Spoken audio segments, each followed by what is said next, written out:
Bonjour les premiers STI 2D et bienvenue sur Mathéo au travail. Je suis ravi de vous retrouver aujourd'hui pour la suite des nombres complexes. J'ai fait un choix, je sais que j'ai vu un commentaire, je crois que c'est un commentaire de Rémi. Tu as tout à fait raison, je pense que tu vas pouvoir bientôt avoir des dérivés, des études de fonctions, des études de signes, des équations de degré 3 connaissant une racine. Je vais te préparer tout ça, mais comme on était bien avancé sur les nombres complexes, autant poursuivre la totalité du programme sur les nombres complexes, comme ça vous serez en avance, on ne sait pas ce que ça va donner la fin du confinement, hein, ce fameux déconfinement, on ne sait pas ce que ça va donner, donc autant poursuivre. Madame Barre vous refera ça sûrement bientôt, mais là au moins avec ces vidéos qui resteront sur ma chaîne, vous aurez l'ensemble de tout le chapitre, toute la séquence sur les nombres complexes. Donc rappelez-vous, nous avions vu ce que c'était qu'une forme algébrique. Donc on sait que cette forme algébrique nous permet de passer cet affixe. L'affixe c'est la forme algébrique dans le plan complexe, le point dans un repère. On sait ce que c'est qu'un module à l'aide de la formule racine carrée de la partie réelle au carré plus la partie imaginaire au carré. Et ce module, c'est la distance qui sépare le point avec l'origine du repère dans un plan complexe. Et on a parlé aussi de forme trigonométrique lorsqu'on a le module et le fameux argument, hein, l'angle qui est délimité par l'axe des abscisses et le segment OA, si A est le point à placer dans le repère. Maintenant, aujourd'hui, on va faire une feuille qui va nous permettre de transformer cette forme algébrique en forme trigonométrique et cette forme trigonométrique en forme algébrique. Il faut savoir passer les deux. Et après, toutes ces formes vont nous servir à une feuille d'exercice de géométrie, donc démontrer que des triangles sont rectangles, calculer les distances, déterminer des angles, que l'on verra demain, vendredi, pour cette fin de semaine de remédiation et de soutien. Pour vous, les premières STI 2D, c'est surtout de l'avancement sur la progression. Donc, je vais parler forme algébrique et je vais parler forme trigonométrique et on va passer de l'un à l'autre. Et on survolera la feuille d'exercice que vous avez à faire. Donc là, déjà, hop, c'est parti. Donc, forme algébrique, je rappelle le point, c'est une très mauvaise chose, j'ai mis ça en jaune, mais je mets ça. Forme algébrique, la forme algébrique, c'est un nombre de la forme A plus IB. D'accord ? Et de l'autre côté, on a la forme trigonométrique. Alors, je sais que je vous ai parlé de la forme trigonométrique sous forme de crochet. Hein, c'est comme ça qu'on l'écrit en STI 2D. Mais je vais vous montrer ce qu'il y a caché derrière ça, parce qu'il faut savoir aussi l'écrire sous une autre forme. Donc, logiquement, Z serait égal à un nombre complexe. Donc là, ça serait le module de Z. Et ici, c'est θ. Donc θ, c'est l'argument du nombre complexe. Ben là, la forme trigonométrique, c'est ça. C'est module de Z, le point, c'est multiplié par cos θ plus I sinus θ. C'est ça qu'on appelle la forme trigonométrique. Donc, on a le module en premier, module de Z, et on a le θ pour argument du nombre complexe. Si je développe ça, on obtient module de Z fois cos θ plus I module de Z sinus θ. Vous êtes tout à fait d'accord là, je vais mettre des points entre le module et le sinus. Et on obtient, finalement, ça ressemble à la forme algébrique que j'ai développée. Donc là, on pourrait faire par identification. On va essayer de déterminer les choses.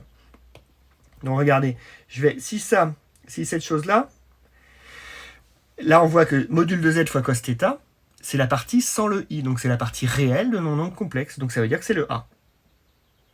Et je mets en jaune, le module de Z fois sinus θ, bah c'est forcément le petit b. Donc c'est ma partie imaginaire. Et voilà, bah c'est gagné. Là maintenant, on sait transformer de la partie algébrique à la partie trigonométrique et de la partie trigonométrique à la partie algébrique. Pour être tout à fait honnête, de trigo vers algébrique, c'est beaucoup plus simple. Que dans l'autre sens, on a juste une petite factorisation à faire. Je vois ça tout de suite.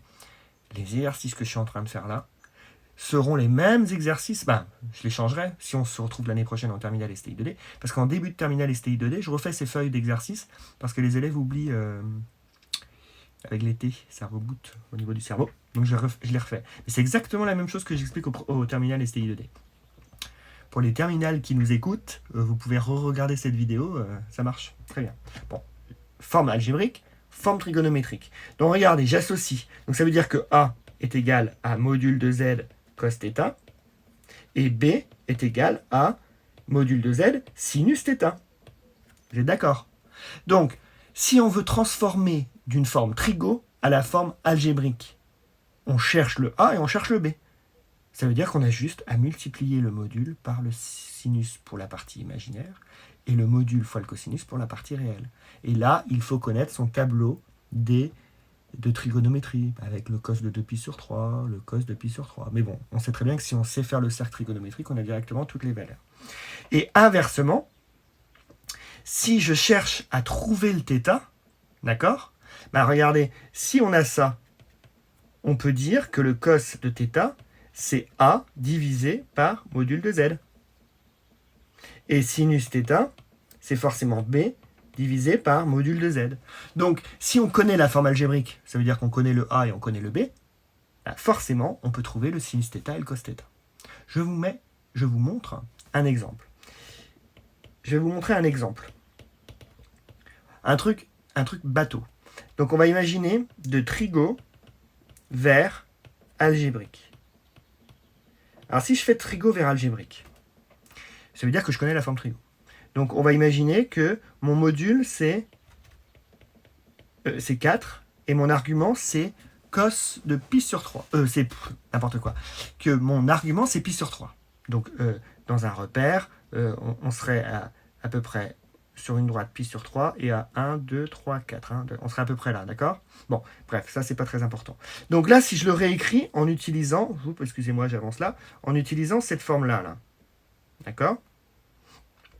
Si je l'écris comme ça veut dire que ça fait 4 fois, entre parenthèses, cos de π sur 3, plus i sinus de π sur 3. D'accord, hein? Module de z fois, entre parenthèses, cos θ plus i sinus θ. Et bien, c'est terminé, parce qu'on sait que le cos de π sur 3 est une valeur connue, c'est 1/2. Et sinus de π sur 3, on sait que c'est racine de 3 sur 2. On n'a plus qu'à développer 4 sur 2 plus i 4 racine de 3 sur 2. On pourrait laisser ça comme ça, mais je simplifie parce que 4 sur 2, je sais que c'est égal à 2. D'accord? Et plus i racine de 3. 2 racines de 3. Et bien là, on a la forme algébrique. Vous voyez? On l'a sous la forme a plus ib. Ok? Est-ce que c'est bon? Oui? Alors, on va faire maintenant dans l'autre sens. D'accord? On va partir d'une forme algébrique et je vais vous montrer comment on fait en forme trigonométrique. Alors, hop, je vais prendre un exemple qui fonctionne bien. Alors, par exemple, si je sais que le algébrique, c'est 1 plus i. D'accord? Et je vais le transformer en trigonométrique. Alors déjà, trigonométrique. Hop, très mal écrit. Déjà, petit conseil. J'ai des petits conseils de base, tout simple. C'est pareil que pour calculer les discriminants à les second degré, mettre le A, le B, le C. Là, c'est pareil. Prenez le temps de mettre la partie imaginaire et la partie réelle de côté. Attention, la partie imaginaire, c'est la valeur numérique sans le i.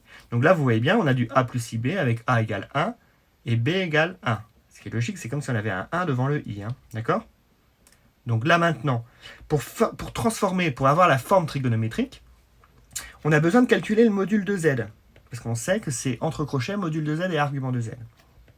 On connaît sa formule, c'est 1 au carré plus 1 au carré. Donc ça fait racine de 2. D'accord?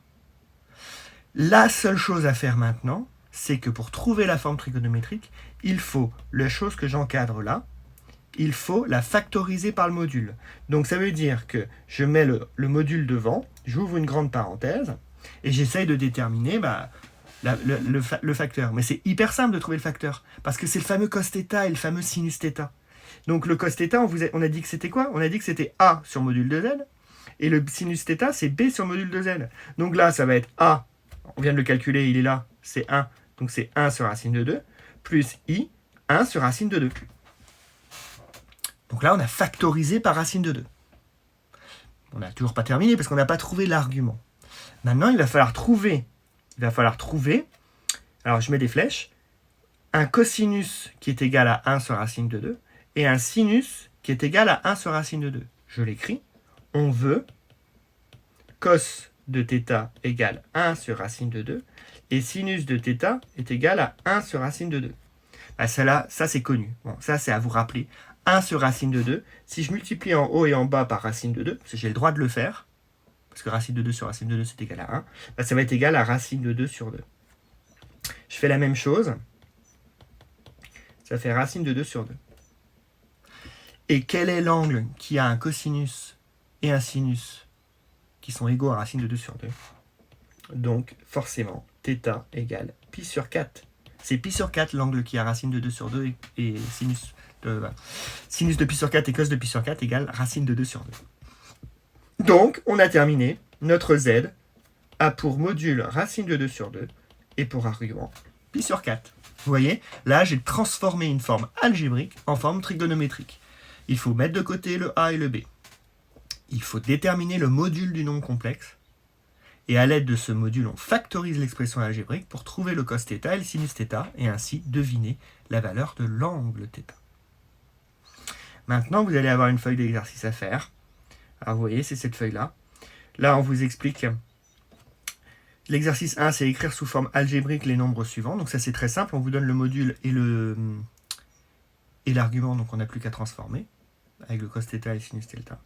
Et l'autre, c'est écrire les formes trigonométriques, écrire sous forme trigonométrique des formes algébriques. Donc là, c'est la différence. D'accord? Alors, regardez le Z3. Le Z3, c'est moins 5. Vous voyez qu'il n'y a pas de partie imaginaire. Donc là, on est sur un réel pur. Donc on peut imaginer que l'argument, c'est soit 0, soit pi. Parce que si c'est 0, c'est un nombre positif, et si c'est pi, c'est un nombre négatif. Je vous laisse faire ça. Je vous souhaite une excellente journée, très ensoleillée. Il fait très beau aujourd'hui. Vous pouvez travailler dehors sur une table, c'est nickel. Et je vous souhaite bon courage et je vous dis à demain pour la suite des aventures mathématiques. Et surtout, matez-vous au travail.